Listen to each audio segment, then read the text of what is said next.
Hello বন্ধুরা, আসসালামু আলাইকুম। আজকে চলে আসছি আমার গ্রামের বাড়িতে আমাদের লাউয়ের ক্ষেতে।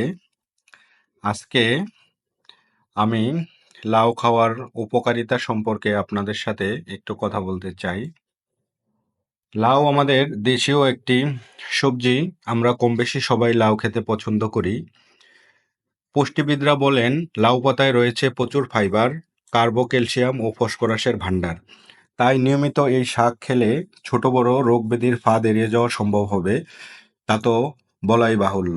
এছাড়া লাউ ৯৬% পানি, ফলে নিয়মিত লাউ খেলে আমাদের শরীরে হাইড্রেট থাকে। আসুন লাউ খাওয়ার কয়েকটি উপকারিতা জানি। লো ক্যালোরি ও উচ্চমাত্রার আঁশ মেলে লাউয়ে, ফলে যারা ওজন কমানোর কথা ভাবছেন তারা নিশ্চিন্তে লাউ খেতে পারেন। কোষ্ঠকাঠিন্য, অর্শ, পেট ফাঁপা প্রতিরোধে সাহায্য করে থাকে এই লাউ। কিডনির কার্যকারিতা বাড়াতেও সাহায্য করে লাউ। লাউয়ে থাকা পটাশিয়াম, ফাইবার রক্তচাপ নিয়ন্ত্রণে রাখার পাশাপাশি হৃদরোগের ঝুঁকি কমাতে সাহায্য করে। রক্তে কোলেস্টেরল কমাতেও লাউয়ের জুড়ি নেই। লাউয়ে থাকা ভিটামিন, মিনারেল ও উচ্চমাত্রার পানি আমাদের ত্বক ও চুল সুস্থ রাখে। ক্যালসিয়াম ও ফসফরাস রয়েছে লাউয়ে।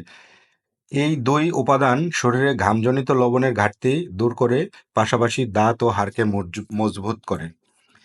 এদিকে কিছু গবেষক দাবি করেছেন রাতে ঘুম হওয়ার সমস্যা দূর করতে লাউয়ের ভূমিকা রয়েছে অনেক বেশি। থ্যাংক ইউ সবাইকে।